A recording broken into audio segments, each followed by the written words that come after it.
বিসমিল্লাহির রাহমানির রাহিম। সূরা আশ-শূরা, আয়াত 27।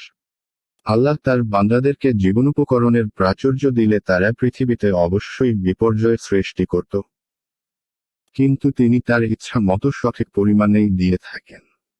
তিনি তার বান্দাদেরকে সম্মুখ জানেন ও দেখেন।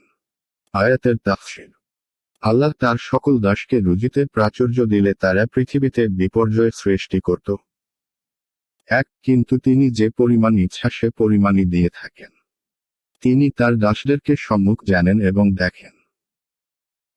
অর্থাৎ, যদি মহান আল্লাহ প্রত্যেক ব্যক্তিকে সমানভাবে প্রয়োজনেরও বেশি রুজির উপায় উপকরণসমূহ দান করতেন, তবে তার ফল এই হতো যে কেউ কারো পরাধীনতা স্বীকার করত না।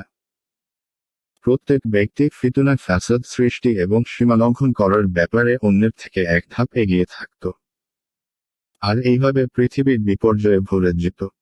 আয়াত 28।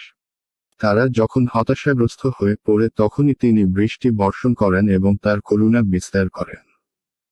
তিনিই অভিভাবক, প্রশংসা। আয়াতের তাফসীর: ওদের হতাশাগ্রস্ত হয়ে যাওয়ার পর তিনি বৃষ্টি বর্ষণ করেন, এবং তার করুণা বিস্তার করেন। তিনিই তো অভিভাবক, প্রশংসার্হ।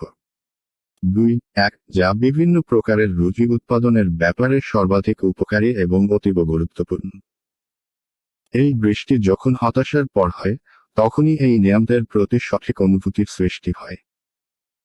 আর মহান আল্লাহর এরকম করার কৌশলও হলো এটাই, যাতে বান্দা আল্লাহর নিয়ামতের কদর করে এবং তার কৃতজ্ঞতা জ্ঞাপন করে।